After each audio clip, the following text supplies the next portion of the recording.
학생 여러분 안녕하세요.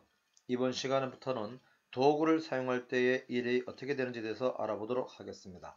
학습 목표는 지뢰와 빗면을 이용하여 일을 했을 경우 힘과 이동거리의 관계에 대해서 알아보는 것이 되겠습니다. 먼저 지뢰를 사용할 때의 일입니다. 지뢰라고 하는 것은 어떤 도구를 뜻할까요?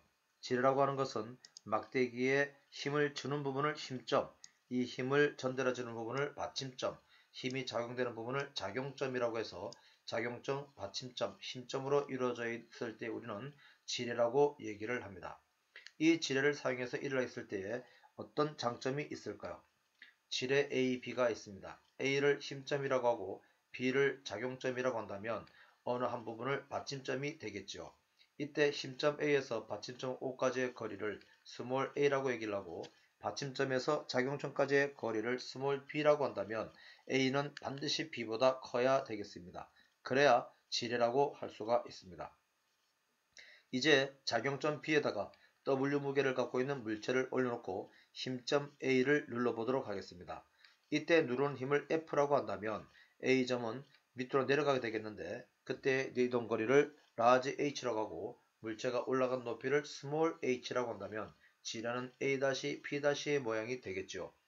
이럴 때에 지뢰에 가해준 힘은 지뢰의 원리라고 하는 것으로 구할 수가 있게 되겠습니다.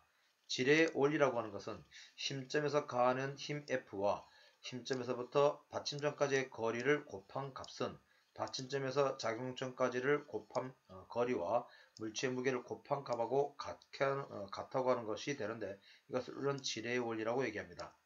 따라서 물체에 직접 가해준 힘의 크기는 물체의 무게보다 작아진다는 것을 알 수가 있습니다.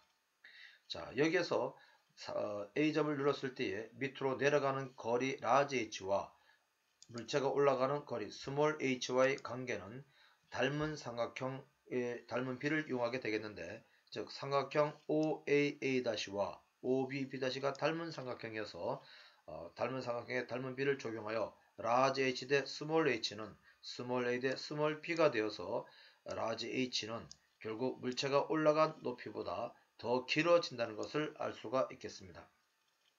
지뢰를 사용해서 일을 쓸 때에 사람이 한 일의 양을 구하게 되면 즉 사람은 지뢰를 내려놓는 일을 했죠. 여기서 사람이 한 일의 양을 구하게 되면 사람이 물체를 내려놓을 때의 힘과 지뢰가 내려간 이동거리를 곱하면 되겠는데 여기에서 앞에서 힘과 이동거리를 구한 식을 살펴보면 결국 물체의 무게에다가 물체가 이동한 거리를 곱한 곱으로 나타나는 걸 알 수가 있습니다. 이번에는 지뢰가 물체한 일의 양을 구하게 되겠습니다.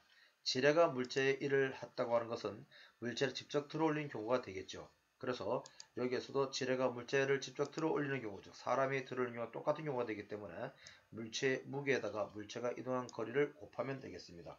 결국 사람이 지뢰한 일과 지뢰가 물체를 들어올릴 때 한 일의 양은 같다는 것을 알 수가 있겠죠. 여기에서 우리가 알 수 있는 사실은 지뢰를 사용했을 때에는 물체를 직접 들어올릴 때보다 힘은 적게 들지만 이동거리는 길어진다는 사실을 알 수가 있습니다. 지뢰에는 받침점이 가운데 있는 지뢰가 있는데 받침점이 가운데 있는 지뢰를 우리는 일종 지뢰라고 얘기를 하고 여기에는 가위, 니퍼, 벤치, 장돌이, 대저울로 같은 것이 있습니다.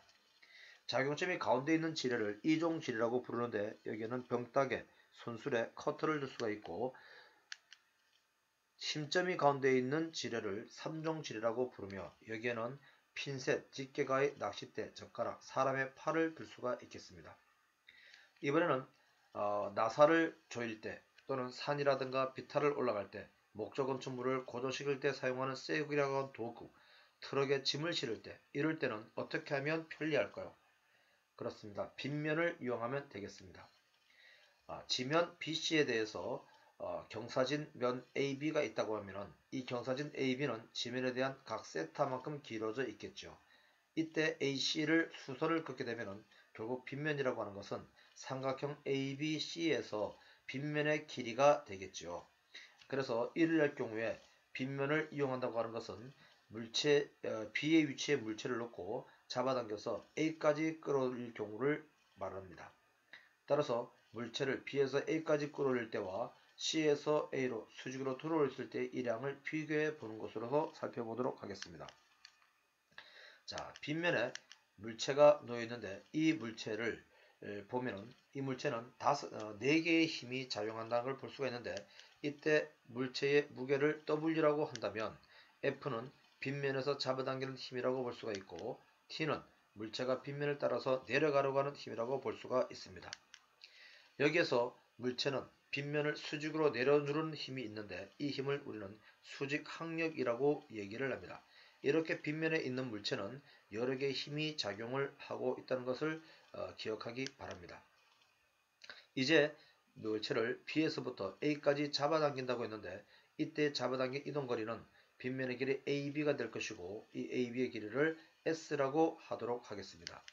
또한 이 물체를 C에서 A까지 들어올리러 갈 때, 즉 수직으로 들어올리러 갈 때는 물체의 무게 W를 F라고 하는 힘으로 줘서 수직거리 AC의 길이를 스몰 h라고 했을 때 한 일회양을 비교해 보도록 하겠습니다. 자, 빗면에서 삼각형 OTW와 ABC를 살펴보면 닮은 삼각형이라는 걸 알 수가 있고 닮은 삼각형에는 닮은 비가 성립한다는 것을 알 수가 있습니다. 따라서 닮은 비를 찾아보면 물체의 무게 대 미끄러져 내려가는 힘 T는 빗면의 길이 대 높이가 되겠습니다. 여기에서 물체가 미끄러져 내려가려고 하는 힘 T는 물체의 무게 곱하기 빗면의 길이분의 높이라는 걸 알 수가 있고 물체가 정지해 있다고 한다면 미끄러져 내려가려고 하는 힘 T는 잡아당기는 힘 F하고 크기가 같으므로 결국 빗면에서 잡아당기는 힘 F의 크기는 물체의 무게 곱하기 빗면의 길이분의 높이라는 걸 알 수가 있습니다. 결국 물체를 빗면에서 잡아당기는 힘 F의 크기는 물체의 무게보다 작다는 걸 알 수가 있겠죠. 자, 따라서 사람이 빗면에서 한 일회양을 구해볼 것 같으면 물체의 무게 곱하기 이동거리에서 힘이라고 하는 것은 물체의 무게 곱하기 빗면의 길이분의 높이가 될 것이고 이동거리는 AB가 되므로 결국은 물체의 무게에다가 물체가 수직으로 올라간 높이를 곱한 값하고 같게 나타나게 되겠습니다. 또한 수직으로 직접 들어올렸을 때는 물체의 무게에 물체가 이동한 거리를 곱한 곱으로 나타나게 되겠죠. 결국 빗면에서 한 일회양 W와 수직으로 직접 들어올린 일회양 W-가 같다는 걸 알 수가 있습니다. 여기에서도 지뢰와 마찬가지로 힘은 적게 들었지만 이동거리는 빗면의 길이가 높이보다 훨씬 긴다는 것을 알 수가 있겠죠. 이것으로 이번 시간을 마치고 다음 시간에는 도르래와 축박기라는 도구를 사용했을 때는 어떻게 되는지에 대해서 알아보도록 하겠습니다.